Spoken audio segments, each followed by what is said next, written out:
शिखा जी हरियाणा से। हरिवंश। श्री हरिवंश महाराज जी। महाराज जी, पहले एकांतिक में उत्तर देते समय आपने समझाया था कि शरीर के रिश्ते मृत्यु के साथ छूट जाते हैं। ना ही हम मरने के बाद उनसे मिल सकते हैं, ना ही पति पत्नी के 7 जन्मों के संबंध जैसी कोई अध्यात्म जगत में महत्व रखती हैं बातें। महाराज जी, प्रश्न यह है कि गुरु तत्व का हमारे पिछले और अगले जन्म से कोई संबंध होता है? नहीं, आपको ये देखना है कि आपको स्वरूप बोध कराने के लिए वही स्वरूप, जिसे आत्मा कहते हैं, जैसे हमारे आचार्य हैं हरिवंश, तो सेवक जी के गुरुदेव हरिवंश महाप्रभु हैं, तो कह रहे हैं आत्मा हरिवंश प्रगट परमानंद। बोले हमारी आत्मा ही प्रगट रूप जब धारण की तो गुरुदेव का रूप हुई। गुरुदेव कौन है? हमारी आत्मा है, कोई दूसरा तत्व थोड़ी है। अखंड मंडलाकारम व्याप्तमें चला।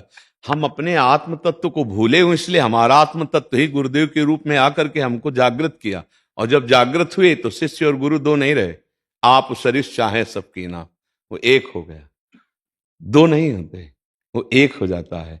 हमारी त्रुटि हो गई कि हमने हर जन्म में अपने शरीर को मैं माना। अब भी आप अपने को स्त्री मान रहे हैं, अब भी आप अंतःकरण अपने को मान रहे हैं, स्वभाव अपना मान रहे हैं, अपने तक पहुंच हो ही नहीं पा रहे। इसलिए मानी संख्या से सवाल हल कर लिया।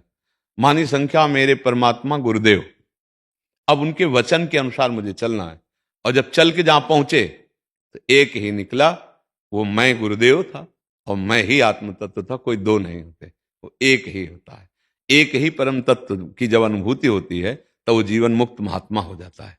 इसमें जैसे सांसारिक संबंधों में है ना, शरीरों को लेकर के है, आत्म तत्व को लेकर नहीं, वो एक ही है।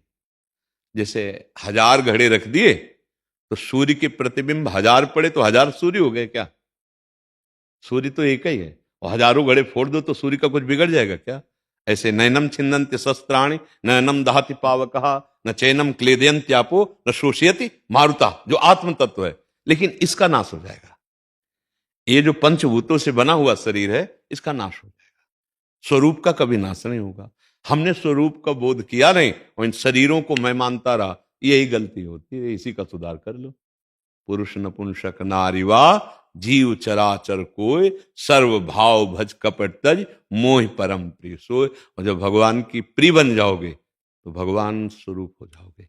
जानत तुम्हें तुम्हें हो जाए, बस सार बात समझनी है। इसीलिए हम जैसे कि पति पत्नी का और 7 जन्म का, ऐसा ये मायाकृत है ना। वही आत्म तत्व पति में भी स्फुरित हो रहा है, वही पत्नी में भी स्फुरित हो रहा है। शरीर एक स्त्री हो गया और एक पुरुष हो गया, उसका भावात्मक प्राकृतिक संबंध स्त्री पुरुष पति पत्नी पिता माता, ये सब संबंध हो गए। ये स्थायी संबंध है क्या? ये चैतन्य घन संबंध तो है नहीं। ये तो ऐसे हैं जैसे एक मंच पर स्वांग करने के लिए कोई और पुरुष स्त्री बन गया, कोई और पुरुष पति बन गया, 2 घंटे के लिए पति पत्नी बने, फिर अलग अपनी अपनी पेमेंट ली, चल दिए। कोई मतलब नहीं, दोबारा थोड़ी कहेगा। अगर वो कहेगा तो पिट जाएगा, नहीं पिट जाएगा। बस ठीक इस जगत के नाटक मंच पर वो कुछ समय होता है, इसको कुछ थोड़ा लंबा समय रख दिया गया, 80 वर्ष 100 वर्ष 50 वर्ष 40 वर्ष, दोनों का संयोग बना पति पत्नी। शरीर का भाव, आत्म तो बिजली दोनों में एक ही है, बिजली दो नहीं है। वही बिजली मैं है, वही आत्म तत्व है। और जो उसको जान गया, एको ब्रह्म द्वितीयो नास्ति, वो मुक्त हो गया। अब ये बात जब समझे तो फिर है। इसीलिए गुरु मानी संख्या गुरु, दूसरा नहीं है। आत्म तत्व ही गुरु है हमारा। आत्मा हरिवंश प्रगट परमानंद, वही गुरुदेव रूप में, दूसरा नहीं। पर वो आत्म तत्व जो मैं है, वही हम द्वैत में फंस गए, तो हमें द्वैत से मुक्त करने के लिए हुआ। और जब मुक्त हुए तो एक ही बचा, सवाल हल हो गया। एक, जब तक दो दिखाई दे तब तक सवाल हल नहीं हुआ। अभी दो क्या, अब तो अनंत दिखाई दे रहे हैं, नानात्व दिखाई दे रहा है। अभी तो प्रश्न ही प्रश्न है। प्रश्न तब समाप्त हो जाएगा, एको ब्रह्म द्वितीयो नास्ति। अब समस्या का समाधान हो गया। समझ पाए? शायद समझ पाओ। राधा राधा राधा। अरे अध्यात्म का प्रश्न आपने बड़ा गूढ़ किया, इसलिए उसका उत्तर इस कोटि के से होगा, शायद आप समझ पाए। अरे जी, इसमें समय का जैसे मतलब आप अब मिले हैं तो ऐसा क्या हो कि जन्म से जो बाकी रिश्ते। हाँ, भगवान अब कृपा करी, जब द्रवहि दीन दयालु रागो तो साधु संगति पाइए। उस आत्म तत्व की अब कृपा हुई आपकी। अगर अब चूक ना हो तो बात बन जाए, अब भी चूक हो जाएगी तो फिर भटकना पड़ेगा, फिर कब वो ऐसा अवसर देगा, सबको अवसर देता है, निकल जाओ एक बार। जैसे अपने लोगों को मानव देह मिला, स्त्री पुरुष अब मानव देह के अंतर्गत है, मनुष्य होने के, अब निकलो इस 84 लाख के फंदे से निकलो। पर यहां निकलना नहीं, यहां तो और सजा के बैठ गए, नहीं बैठ गए। ये पति पुत्र परिवार नाना प्रकार की भोग सामग्री, जीने का ठिकाना नहीं 1 मिनट का, और कल्पना है कि 7 पीढ़ी के लिए तो कमा के चले जाएं। नहीं, ये आए थे मुक्त होने और वो बंधन और बांध दिए। हाँ, कभी भ्रम से भी ऐसा नहीं आया कि मैं स्त्री नहीं हूं, देख लो अंदर देखो, भ्रम से भी नहीं, सत्य तो माने हुए अपने को स्त्री है, तो फिर पति पुत्र आदमी आसक्ति है, फिर उस शरीर के अनुसार कामनाएं हैं, फिर कामनाओं के बंधन है। अब वो मोक्ष पद भी तो बहुत ही दूर नगरी हो गई, हो गई कि नहीं हो गई? कृपा तो अब हुई है, और पहली बार नहीं हुई है, हजारों बार ये कृपा हो चुकी है। भगवान के अवतार हुए हैं, संतों के अवतार हुए, क्या हम सृष्टि में नहीं रहे? लेकिन हम कभी उनकी बात नहीं मानी। अगर आज मान लो तो ठीक है, और ना मानो तो कोई फर्क नहीं पड़ेगा, आप सुनेंगे निकल जाएंगे, बार खत्म हो गया, ये समय आपका सार्थक गया। लेकिन जो लाभ मिलना चाहिए वो नहीं मिलेगा। लाभ मिलता है चिंतन मनन करके अपने आप को सच्चिदानंद चिंतन में लगाना, भगवान के नाम में, रूप में, लीला में, धाम में अपने चित्त को जोड़ देना। अगर हमारा चित्त प्रभु से जुड़ गया तो हम योग को प्राप्त हो गए। तेषाम सतत युक्ता नाम भजताम प्रीति पूर्वकम ददामि बुद्धि योगम तम येन मामुपयांति ते। जो सतत मेरा स्मरण करता रहता है मैं उसे बुद्धि योग प्रदान कर देता हूं। अर्थात योग का मतलब जो भगवान से हम अपने को अलग मान रहे थे, अब योग हो गया तो अब समझ में आ गया कि वही वो है, दूसरा कोई है नहीं। ये जो मैं अलग माना जा रहा है वो इसको लेकर, कहां भगवान और कहां मैं इस पांच भौतिक शरीर का संबोधन होकर के हो रहा है। नहीं, वो जो आत्म तत्व है ना, वो वही है, दूसरा कोई नहीं है। तभी है जानत तुम्हें तुम, अगर वही नहीं था तो फिर कैसे हो जाता वो? तो वही था, केवल ये पर्दा। अब जैसे एक पोशाक राजा की पहने बैठा है, वो एक पोशाक उसके नौकर की पहने बैठा है रंगमंच पर, और पेमेंट दोनों का एक है। 100 रुपया में वो राजा बना 1 घंटा के लिए, और 100 रुपया में नौकर बनाया 1 घंटा के लिए। समझ पा रहे हो ना? आत्म तत्व दोनों में एक है, परमानंद दोनों में एक है।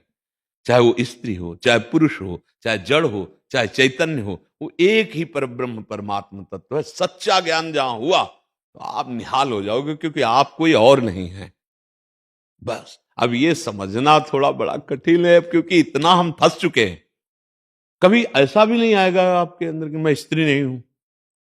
अब देखो ना, बातें बनाना अलग बात है कि मैं शरीर नहीं हूं।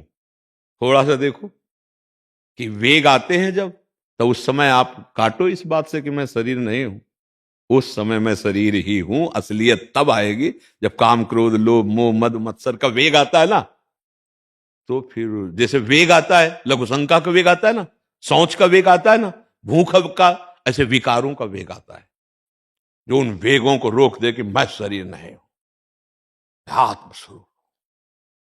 आओ, सारी क्रियाएं ठप होती चली जा रही हैं अधर्म की, सत्क्रियाएं होती चली जा रही, कर्ता भावगोल होता चला जा रहा है, लय होता चला जा रहा है। अब अपने स्वरूप है बड़ा बड़ा प्रोसेस। इसीलिए कहते हैं तुम इस चक्कर में मत पड़ो। क्या करो? राधा राधा राधा राधा राधा, हा मोक्ष मूलम गुरु कृपा, राधा राधा राधा। तो एक होता है तैर के जाना, और एक होता है नाव में बैठ जाना, एक होता है सीढ़ियों से चढ़ना, एक होता है लिफ्ट में बैठ के जाना। गुरु कृपा लिफ्ट है। भगवत प्रेमी महात्माओं का आश्रय ले लिया, राधा राधा, अब जैसे हैं प्रभु भले बुरे हम तेरे, अब वो पार कर देंगे। और अगर बहुत प्रवीण बनते हो, तैरना आता है, तो आओ देखो, स्थूल सूक्ष्म कारण तीनों का राग त्याग करो, काम क्रोध लोभ मोह मद मत्सर, इन पर विजय प्राप्त करो अभी अपने स्वरूप में। अब ये ज्ञान के पंथ कृपाण की धारा परत खगेश लगे लेवा। और एक ये, यद्यपि मैं नीच हूं अधम हूं प्रभु, पर आपका हूं जैसा हूं, राधा राधा राधा। अब वो कृपा से पार होगा। एक है कृपा नौका में बैठना, और एक है साधना तैर करके पार होना। तैरने वाले में बड़ा खतरा है। बड़े बड़े ग्राह काम क्रोध लोभ मोह मद मत्सर ये ऐसे हैं कि लील जाएं, पूरा जीवन का जीवन व्यतीत हो जाता है। बोले कितने? बोले 70 वर्ष के हैं। बोले काम मिटा नहीं, मैं ज्यों कहते हूं वैसे ही है। तो लील गया ना पूरा जीवन, 70 वर्ष लील गया वो, हम जान ही नहीं पाए। अब कितने मिनट बचे हैं कुछ पता नहीं। अगर गुरु कृपा में बैठा है तो उसको रोना आएगा कि प्रभु हम साधन भजन तो कुछ जानते नहीं, बस इतना जानते हैं आपके सिवा हमारा कोई नहीं। नाथ अब आप संभाल, राधा राधा राधा पार हो गया। कितने हिंसक चोर ब्रह्म ऋषि बन गए, कितने पतित भगवान को प्राप्त हो गए। तो ये मार्ग बहुत करुणा का है और इसमें भगवान रक्षा करते हैं। करो सदा तिनके रखवारी, जिम बालक राखे महतारी। मुझे लगता है प्रियाजू की, लालजू की शरण हो जाओ और खूब नाम जप करो, राधा राधा राधा, और अपने परिवार को भगवत स्वरूप मानकर सेवा करो, बस अपने आप मुक्त हो जाओगी। अब बढ़िया अवसर मिला है, पर मुक्त होना कौन चाहता है? बस ये सबसे कठिन बात है। हम मुक्त होने की बातें तो सुन लेंगे, अच्छी लगेगी, पर आचरण में नहीं उतार पाएंगे। अगर हम विषयों में बहते चले गए तो मुक्त होने की केवल बात है, वो क्या फंसे तो उसी में है। एक संत भगवान ने देखा कि बहेलिया आता है और जाल बिछाकर सैकड़ों पक्षियों को मार देता है। उन्होंने, उनको भाषाओं का ज्ञान था, तो एक मुखिया पक्षी को बुलाया, बोले सब पक्षियों को सिखा दो, बहेलिया आएगा, दाना डालेगा, जाल बिछाएगा, चुगना नहीं। सबको सिखा दिया।